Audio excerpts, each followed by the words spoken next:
the Hammer Museum, and then I was sort of part of a auxiliary part of that fair, which was a ironic, if you will, biennial, because it's only going to happen, or it only happened once and it won't happen again, the Venice Beach Biennial, which where I'll show you some photos. I was out on the boardwalk selling my art. I don't want to bore you with too many numbers here, but these are this data I found from a European organization. So it's in euros, but you basically multiply by about 1.3 and you get dollars. So this is the total global art market. This includes auctions, sales of new art, sales of old art. It includes all the auction houses in China, for example, which is a huge driver. So just, you know, had a big dip, of course, with the recession, but it kind of went back up. So just in the last 10 years, a pretty dramatic increase. They also listed the volume of transactions, which I didn't put in here, but in 2012 there were 35.5 million art transactions that they were reported in this survey. If this number, which is 43 million euros, that equals approximately $60 billion. You divide that by 35.5 million, you get a number. The median price for a work of art changing hands was about $1,600. A slightly smaller example, but one, the world where all of us who are alive, if you're selling art, this is where you operate, the contemporary art market. I only found these 4 data points. It's now, or as of last year, it's about 10% of the total art market. But it went from, in 2003, 593 million euros to 4,469 million euros, so about 4.46 billion euros. If I did my math correctly, that's a 753% increase over the last 10 years. So I couldn't find numbers. I would love to see what it looked like 1970 until present to kind of compare it to these art museum growth and whatnot, but this is the data I could find. Okay. So that's the culture industry. Second point, kind of meanwhile in the rest of the world, not really related, but this is more just something that I think about. This is the worldwide population. So the top row is 1, 2 through 7 billion. This was the year that it's estimated that we hit it, and then this is the time that elapsed between these two numbers goes down here. So we're on a rapid kind of growth curve of population in the world. I'm kind of just sort of inventing this argument. You can take your own. You can of course have your own take on it, but as we go to an ever larger population, it seems like what happens is specialization and professionalization. So you have to there's more, say, competition to be an artist or really in any field. And so it seems to call upon kind of a heightened professionalization, if you will. Okay. Another idea that I'm interested in is the 400 hitter, so kind of a baseball reference. 400 hitter is someone who has a 400 or higher batting average throughout the whole season. The last time it was done was 1941 by Ted Williams. So that was a while ago. There was this, he passed away about 10 years ago, but a paleontologist, evolutionary biologist, and huge baseball fan, Stephen Jay Gould, came up with this argument in the mid-1990s that he was saying, no one can reach this mark anymore in baseball because the overall state of the game has improved. So there used to be these outliers who could just have a really high batting average, like a Ted Williams or a Ty Cobb, or these kind of, really these greats in baseball. But as the pitching also improved, statistically, he said everyone in the game got better, which kind of took away the outliers and kind of compressed it. So if we were to extend his argument, say, to the art world, you might say, well, it's really hard now to have someone like a Picasso who is kind of an acknowledged, living sort of master of the art world, kind of the top of the heap. Now we have, probably you could come up with 10 or 15 names of people like a Jeff Koons or a Murakami or Cindy Sherman, all these people that are kind of art world heavyweights who are alive, who are producing work. So I don't know, some people do contest Stephen Jay Gould's proposal. I sort of think it's an interesting way to sort of frame this idea. Professional sports has been undergoing a much more intense professionalization process for, probably since the 50s, since TV and magazines got in the game, so the art world is trailing it by a few decades. Another idea that I'm interested in is kind of this concept of altruism versus selfishness. This was put forth last year by E.O. Wilson, a biologist, in a book that he called The Social Conquest of Earth. He is an expert on ants, and that's where his deepest scientific study has been. However, he came up with some ideas like the idea of biodiversity. Once again, there's a lot of debate around his ideas, and you can find that. But he's kind of putting forth with this book last year, saying that within all of us is sort of the selfishness of the individual, but an understanding that we have to work together as part of a community to get things done. And I think it's kind of an interesting way. For me as an artist, it feels often a tremendously selfish thing to do, where it's very personal and I'm just doing it for myself. But I do think that if you get to that point where when your work crosses over and it's out in public and other people get some enjoyment out of that, then all of a sudden it's that selfishness somehow was worth it, because you're like, I made that thing, but then now it's doing something for someone else. But E.O. Wilson's kind of group theory is that it sort of takes both of these, right? Like if the group itself is altruistic, that group is more likely to succeed. So within the group there could be some selfish actors, but if the overall nature of the community is altruistic, then it continues to grow and prosper. If the whole community is very selfish, then you don't really have a community. Okay, sort of I don't know, kind of a little joke, but another baseball reference, or sports reference. Like it's pretty clear what how to get better as an athlete. You take steroids and you're stronger and whatnot. So I don't really know what that is in art, but I think it might be money. So if money can help you, but anyway, it's we all know the pitfalls of that. So I just have this Chris Burden piece, which is a tower of gold bars. Another idea I think about a lot, which is kind of a pop culture sort of thing put forth by Malcolm Gladwell in his book Outliers and others, is this 10,000 hour rule. And it's kind of this idea that it takes 10,000 hours to master a skill. So what would that equal? I don't know, how many, generally like a studio art class meets about 100 hours a semester. Is that true for this school?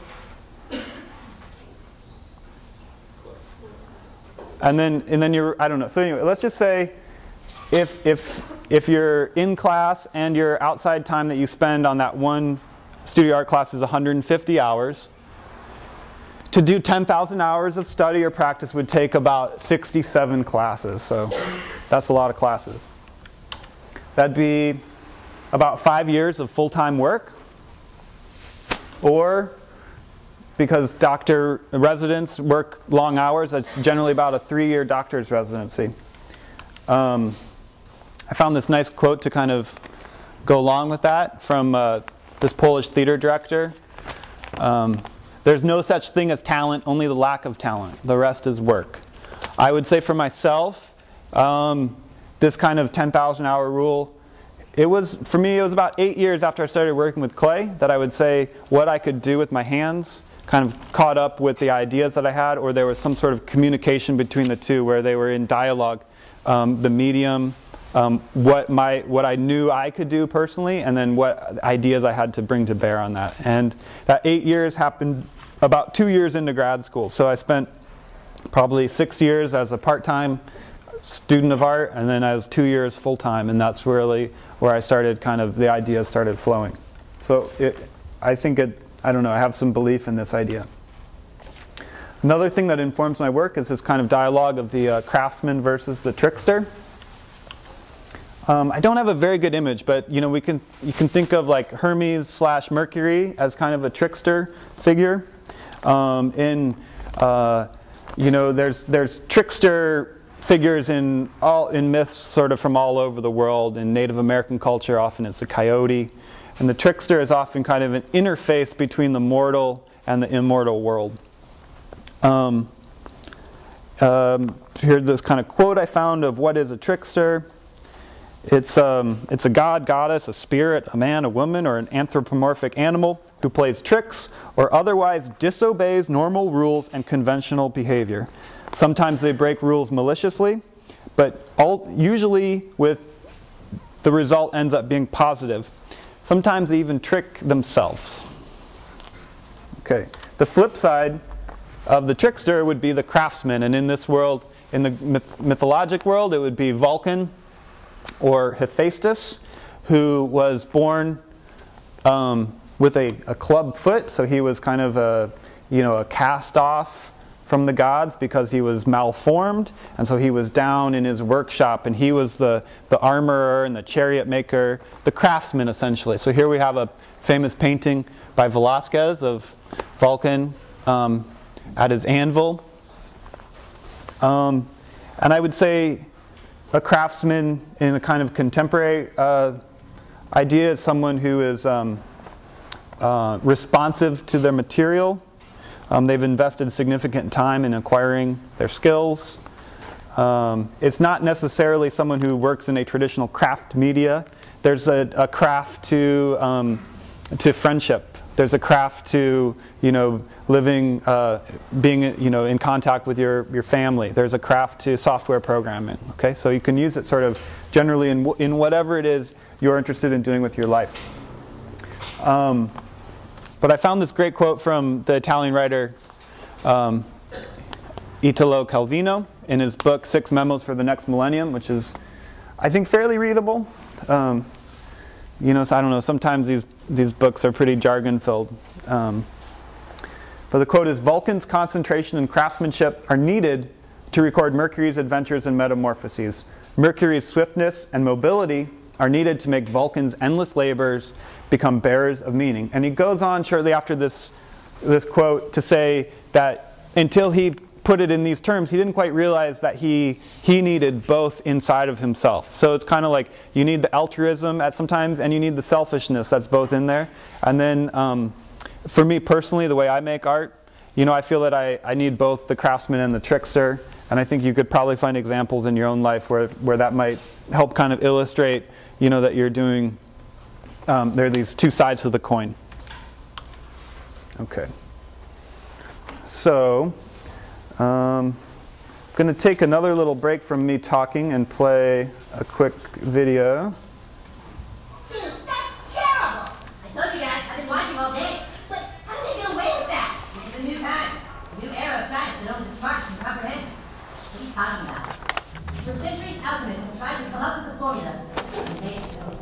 Whoever could do it would, of course, become rich. And now, the chemical equation is right before our eyes. That's the chemical equation for gold? That's right. Guys with cash for gold signs gives you people's unwanted crappy jewelry, which when added to a cable-based shopping network divided by the minted old people equals gold. Hey, you come partly shut up. Oh, I'm an asshole for doing that. Oh my God, can you believe this?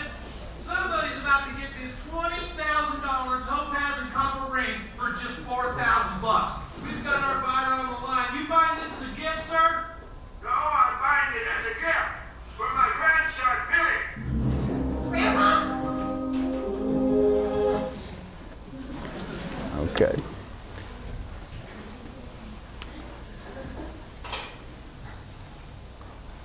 So, if there's a formula for gold, which of course South Park, they're there first on everything. There's maybe, a formula for art. So I have these kind of, these I just kind of invented. So, I mean, you could come up with your own formula. So like a market model. In the art market, the perceived value, that equals the price. It's kind of like what people think a thing is worth, that's what it's worth. We all That's what we agree on. So the citation model, which would be like an art historical model. So like artists who copy that artist's art, plus artists that kind of don't directly copy but pay homage to that, times the number of essays that art historians write, that equals that artist's important in art history. And then I think kind of this idea, I'm stealing this directly from another teacher I overheard say a couple weeks ago. He's like, he said, it's easy to know yourself. The hard thing is to accept yourself. And so I guess knowing yourself divided by accepting yourself equals your degree of closeness to making art. So you want to, in this equation, you want to get that equal to 1. So where you're kind of self-aware and you're also comfortable with yourself and with the things that you want to do in your life. You can also kind of apply this. I think it's a useful tool.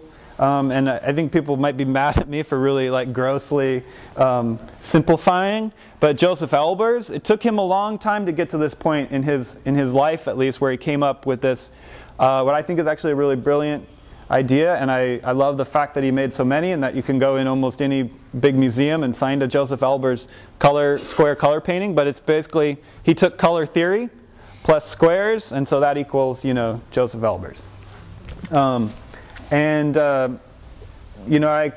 You could do that for other people as well, but I'll just kind of, now it's time to sort of transition. So I've come up with this formula for my own work, which is, I mean, I do other stuff, but this is the main thing that, that's gotten me some attention. It's probably, you know, partly the reason why I'm standing here in front of you today. And it's this formula, which is plastic vessels remade in clay, plus a colorful glaze. By that I mean I'm not trying to I'm not writing the name of the dairy on there or whatever. I'm just making it a nice glaze. And so that equals what I call bucketry. So for the second part of the talk, I'm going to kind of fill you in on how I got to this formula. So I have these kind of funny, these are some really, really early work. So just if I can back up all the way to the beginning of my life, my mother, I was born while my mother was in the second year of her MFA in metalsmithing. So I grew up around art school. I didn't quite realize this until I myself returned to graduate school at the age of 29. I was almost like, oh, this is what I've been searching for my whole life, a return to my childhood. But since my mom was an artist and kind of in the art community, I have these pictures which were from a 1989. Here's my first clay house. My sister and I were the subject of a art education master's thesis. Someone came and worked with us over a series of visits. Tammy, I remember it very well. I was about 9 years old. And so she made art with us and then, you know, wrote her thesis on observations of working with us among other kids. So have some very early work.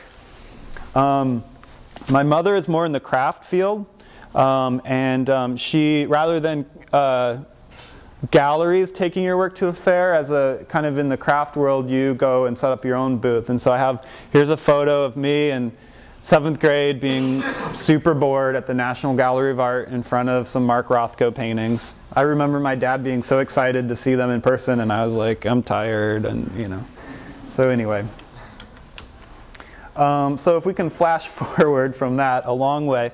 Basically, I'm kind of skipping over it, but near the end of my undergraduate studies at the University of Kansas, where I mostly was a journalism major, I discovered at a local art center, I took a pottery class, and I immediately fell in love with the wheel and throwing. And I spent many years working on that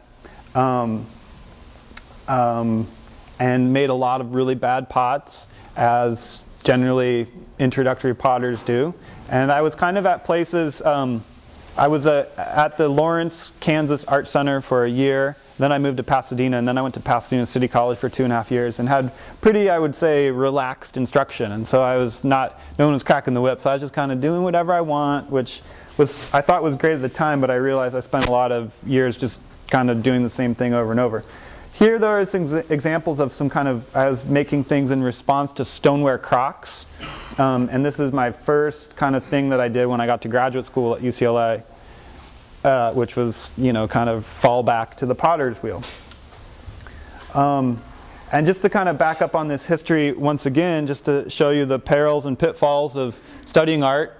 So at the end of my undergraduate time, I had done some internships, and I was offered a job, which I turned down in order to follow my girlfriend out here to California. But the job offer was, in 2002, was for about $28,000 a year. Now I probably would have received yearly increases, right? But I just want to give you an example, personal example of what actually happened. So throughout this time, I was working retail at a bookstore. I worked at a theater in the ticket office, and I was a part-time community college student. And then around 2005, I started going to Cal State Long Beach. And then I applied to grad school, and then I worked full-time for 9 months, which is why my income went up to just about $22,000, and then I went to grad school. So you can imagine what happens then. So, it's despite the booming art market, I was nowhere a participant in that. None of this money comes from selling art. Okay, so I was kind of a Potter guy. I got down to Long Beach and was sort of challenged to expand kind of my ideas of what I was doing. Tony Marsh, the professor there, put it in really sort of a formula in a way, which I remember. I showed him my work, which was just some pots, and he said, you're doing a very simple equation. You're doing 1 and 1 equals 2. He said, here at Long Beach, we are looking for more complex equations. And it was a very nice way of saying, you're not doing anything interesting yet, but keep working. And so there was a lot of dialogue there at the ceramic studio about the mark of the hand. And so I was like, well, how do you make something not with your hand? So can I make a plate with my head? And so that's what I'm doing right here. And then that's what it looked like. Kind of gross. You can see the hairprint, that you're eating off of. But still pottery related. I did this project where I washed dishes to kind of, I was like thinking about what does it mean to once again work with your hands. Here I'm washing a handmade, this is at my parents' house, I'm washing a bowl made by Clary Illian, who's a relatively well-known potter from Iowa and has a nice book about throwing. I made these self-portrait planter pots. This is made from plaster molds and slip cast and terracotta, and then I planted some native California trees in it. I thought it was a nice project, and then I gave these away to friends as gifts, and it's kind of one of these things I like forced this art on them and didn't really follow up. So most of the trees just died. So kind of it looks nice maybe here, but it didn't really, as an actual project, I didn't follow through on it. So I kind of started with grad school and then went backwards a bit, but now we're back here. This is 2009, so about 4 years ago. And if you remember, I showed you work from 2 years before this. That was those kind of thrown crocks that I was making that were in response to the sort of 19th century American stoneware crockery. That kind of blue and white, salt glazed. You can, I should put some images on here, but I don't have any. But anyway, I got to thinking, well, 5-gallon buckets are the contemporary equivalent of a crock. They're very functional, they're useful, you can store things in them, you can flip them upside down and use them as a stool or step on them. They're lightweight, relatively durable, kind of a lot of these things that ceramics is not. It's durable, but it's fragile, it's heavy, and so I started making these 5-gallon buckets.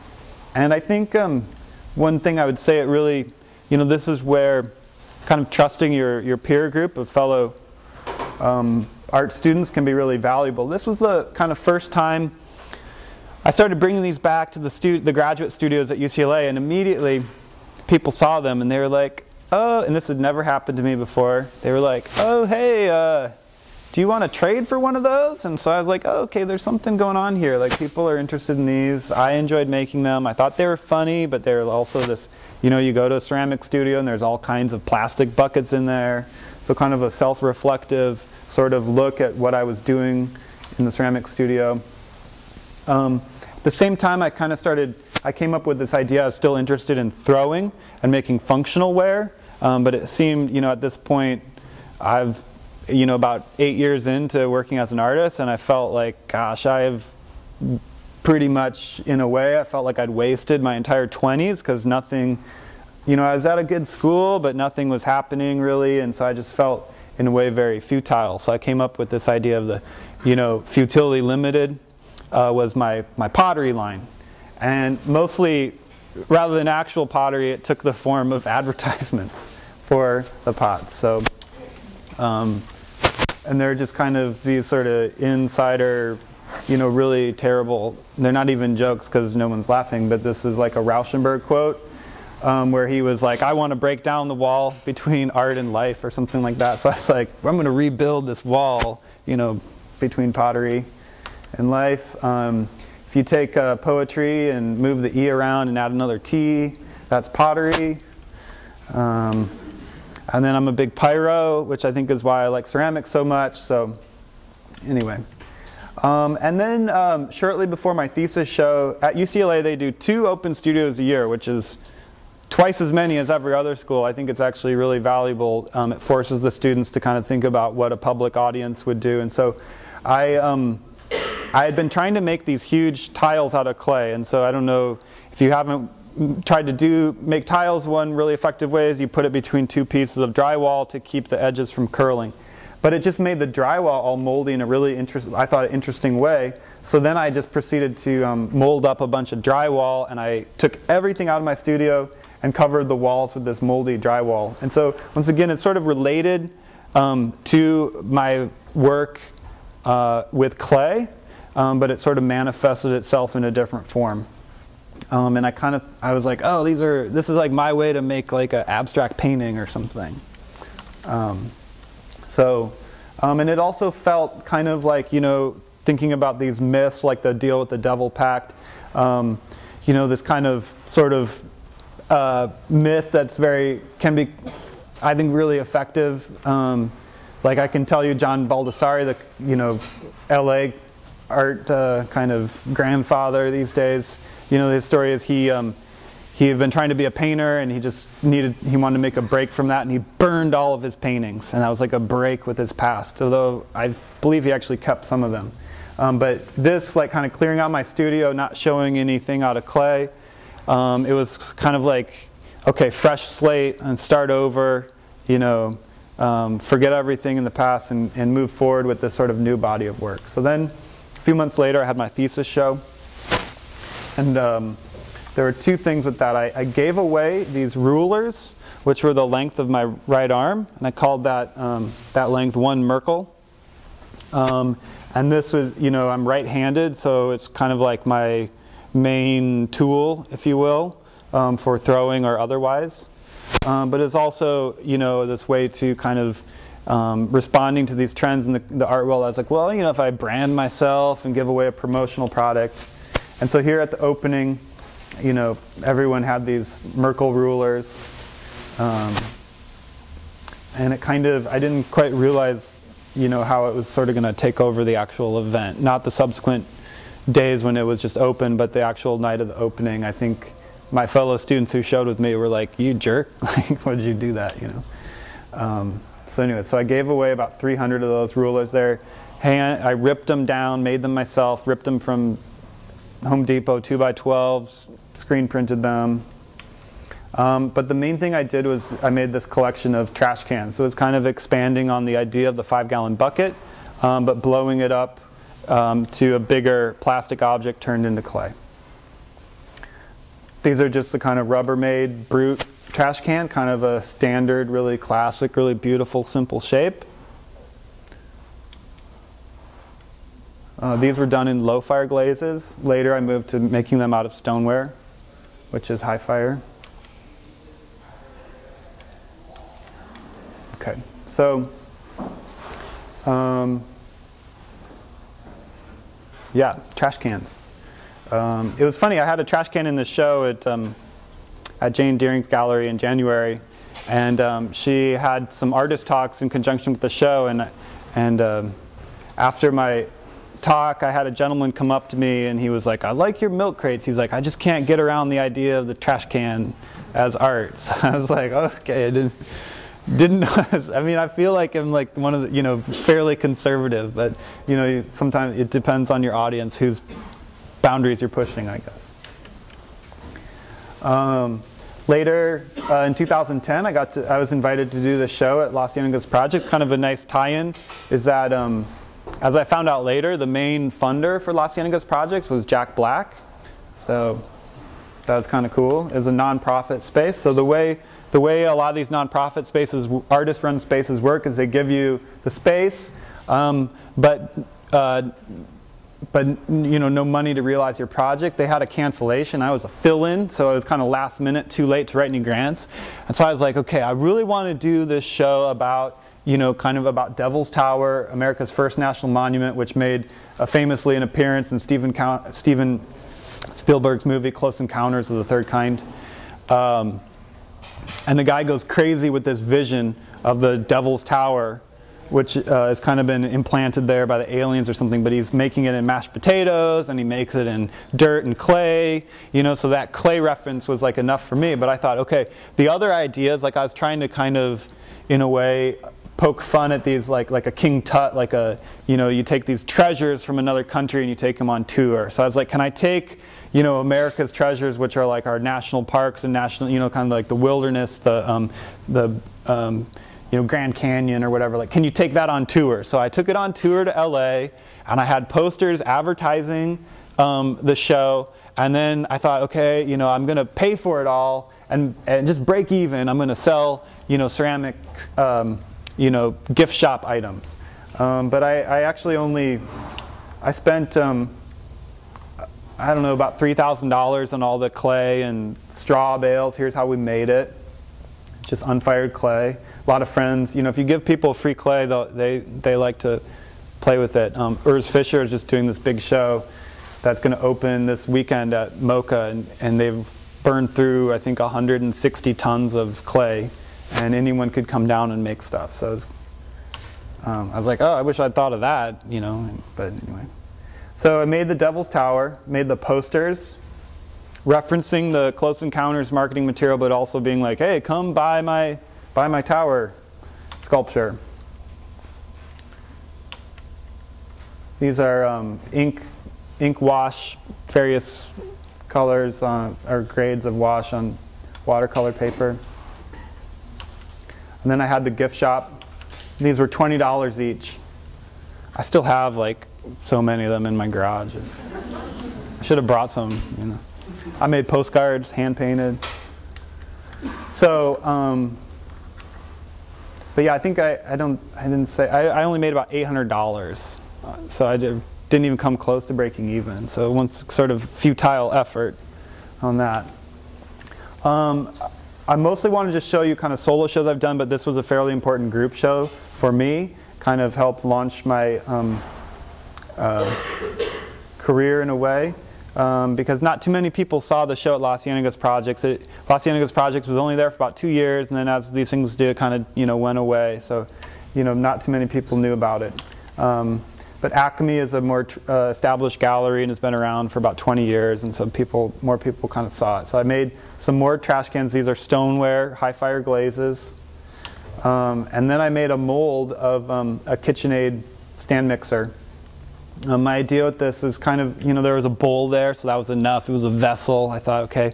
But it's also this idea, like being useless in a way in the world. Like an art object really has, the function of an art object, I would argue, is to be looked at and to be talked about. And that is, I think, a fairly important thing, but it's not, it's like people need their like food and shelter and jobs, before they can have the space of mind to kind of contemplate art objects.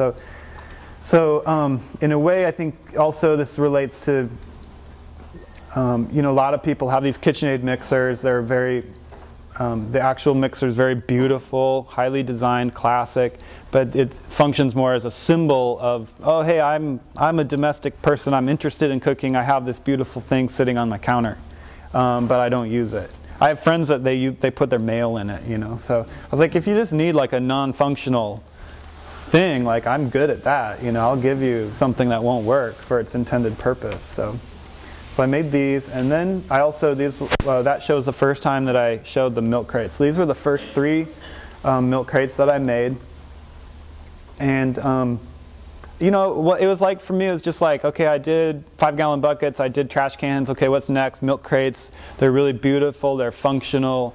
And I think too is realizing, I was teaching a class down at Long Beach, and I saw one, and I realized there was a date on it, and they had this thing, and it was all duct taped together, but the date said June 66, and I realized, I was like, oh my gosh, this milk crate is 40-some years old, you know, and it still works for something, and I found that to be really kind of inspiring and beautiful, so I wanted to recreate it.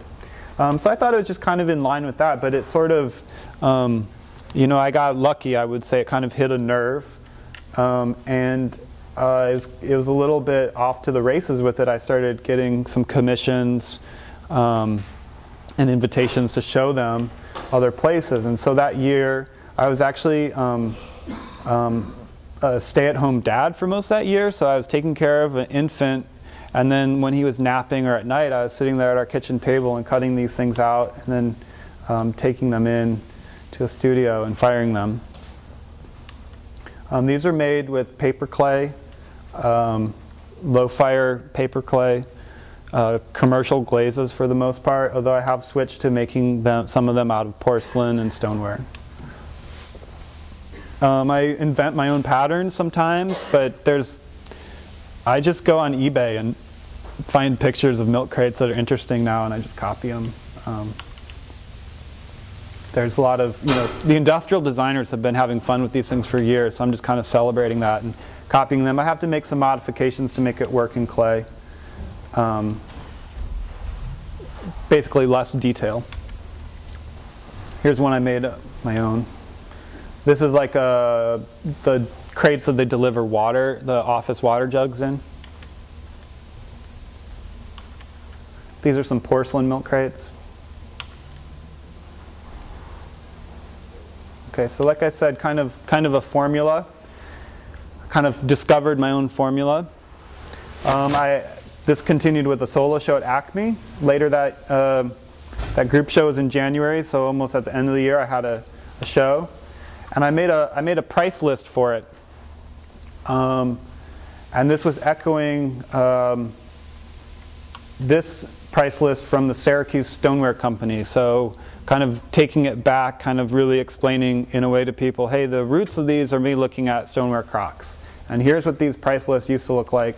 So I'll just, you know, I'll make my own and put the prices right there, the different styles. For this show, I added these water carriers and gas cans, laundry hampers, styrofoam cooler, you know, so this is the blue big mouth bucket, which is often, you know, is really useful throwing on the potter's wheel. And I just installed it on the floor, no pedestals, just sitting right on the concrete floor. Tried to, you know, get a mix of colors and glazes. I also made these triangle milk crates, so I think I invented that. I don't think they actually exist in plastic. I also made these, the taller, skinnier things. I call those 10-gallon buckets. So it's a little bit like, I was like, I need some taller things, not just trash cans. I need some taller things for the installation to make it work, but I also was trying to make these things, inventing my own. I was so deep into the plastic industrial design vessel world that I was like, let me invent my own vessels and see if anyone notices.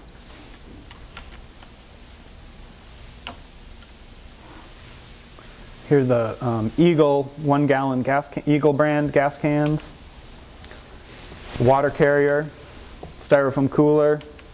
Here's the triangle milk crates. Okay, and then I was invited to do kind of a larger version of this at the Nerman Museum of Art, which is a museum at a community college in Overland Park, Kansas.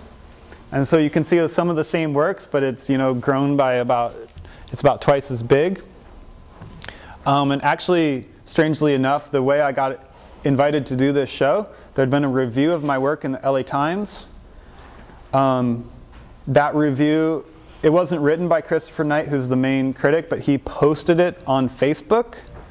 Bruce Hartman, who's the director of this museum in Kansas, saw the image and read the article and liked the work and got in touch with me via the gallery. So it's kind of, I was like, whoa, Facebook show, kind of funny. Okay. I know we're getting close to the end here, so I'll just kind of zoom through. I added these larger gas can forms, 5 gallons. Here's another different kind of vertical 5-gallon form. And then I mentioned this before, I was a part of the Venice Beach Biennial last summer on the Venice Beach Boardwalk. So I had a stand. So once again, I'm making just really terrible, it's all I got is really bad jokes. So you need to make, any potter, you need an empty void to have a vessel. So I made these sunglasses where, you put them on and you can't see anything, so you're staring, into the void or whatever. It's just all, So trying to have fun, but just, there's also, of course, these are you go to Venice Beach, the boardwalk, and you can get all your cheap, $8 copy of Ray-Bans or other, so I was like, I'll make copies of the cheap sunglasses and, and then I also had like, these are like 6-pack rings and 3-pack rings. So like beach trash. I had these devil towers. I was trying to pawn them off, Made postcards. And then I had this where I called it Merkel Craft Art and Novelties, which was a play on kind of some things that George Orr, who was the turn of the 19th century American potter, had done. He also called himself the second Palissy. Bernard Palissy was a 16th century French potter. So I was like, well, I don't think anyone's claimed it yet, so I'll call myself the third Palissy. But I'll also call myself the second Tupper. So there's Tupperware, and then now I have my pottery line, which is no longer futility limited. Now it's Merkelware. So anyway, I don't, Then I got all these lyrics, song lyrics about Earth and about sunglasses. But I was playing off, here's George Orr and his promotional stuff when he went to the World's Fair. So he called himself the greatest art potter on earth. He said, the potter said to clay, beware, and it was. So this is kind of, I looked to these earlier precedents, I guess somewhat ironically, but also somewhat, I don't know. I mean, it's just the way, I think it's funny. I want to work with it. Here's George Orr after his studio burned down with his family, and his kids are all sitting inside pots. And so when my son was, he's about 2.5 now, but here's a little guy. I stuck him inside some bowls that I made, some of the functional stuff. Here's Bernard Palissy, just to show if you haven't heard of him. These were all cast from nature and clay put together. Okay. And then just to kind of conclude here, I have 2 upcoming solo shows in June. So I'm just in the midst of heavy production on those shows. At Acme, I'm going to show, I'm making ceramic anvils. So this kind of is a continuation of making non-functional objects, rendering them useless in a way. You couldn't hammer anything, you would just break it. But also trying to, give it a cool glaze and make it look good, make it look interesting. Here's a different one. And then I also have a show coming up at Salon 94 Freeman's in New York. And that show's called Hereafter. It's sort of like Bucketry 3. Kind of adding some new things, like this water jug, more gas cans, Mr. Potato Heads. So it's kind of partly looking at funerary art from around the world, from Central America, from Egypt. A lot of our record of ceramics comes through in funerary art. So just trying to make my own version of that, like little figurines that'll help me in the afterlife or whatever. I don't know. Here's a roast chicken container from the supermarket. This is a 99-cent store watering jug. There's another one. So these kind of like, sort of the idea of like spirit animals, but I got the 99-cent store version. There's my Tony Marsh, like Mr. Potato Head, if you know his work. milk jug, 1984 Bose Soundwave. I found on eBay, I found the smaller version of this can I've been also casting in the 5-gallon version. Gatorade cooler. I've been going crazy making molds. Like all I do now is make plaster molds, it seems like. Here's a 100-ounce takeout or to-go cup. You know, because everyone needs 100 ounces of soda when you're on the long haul. Vintage Mr. Dustbuster, or Dustbuster. Okay, 1950s Oster Beehive blender, a real classic design. The first version of this blender, I think, came out in the 1930s, and it's kind of, you know, if you look, they've slowly evolved and tweaked it and changed it.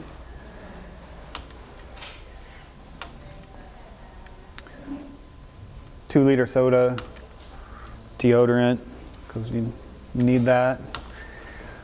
So, in conclusion, I don't really have a very good conclusion, but I think to kind of wrap up kind of the entire talk from the beginning, I think that you know, this sort of like ironic detachment from everyday life, which I think comes pretty natural to me. And like it's very easy for me to kind of like make these, you know, it's like the only moves, as you see, I can make are referencing other things, and I don't know if that's, you know, it's like if I've pushed through, if I've just done that over and over and just hammered that so deep that I've like sort of passed through the ironic stage into something else. But I think that you know, I would encourage you in your own life to kind of think about that and be aware of, you know, do you speak directly, or do you speak with like you know, pop culture references all the time, and what that means for how you function and operate in the world. So it's more, I guess I'm just saying this is something, you know, people say to me, oh, your work is just ironic, right? And I'm like, well, I don't think so, but I guess, you know, if I look at it, I can see why people would think that. So I'm kind of speaking partly to myself and trying to offer some, you know, words of advice without being overly preachy. So that's kind of the overview I've got, and I think we have a little bit more time. I'm happy to take any sort of question, either from the audience or, you know, afterwards if you want to stand in the hall, and, you know, we can talk all night. So thank you very much.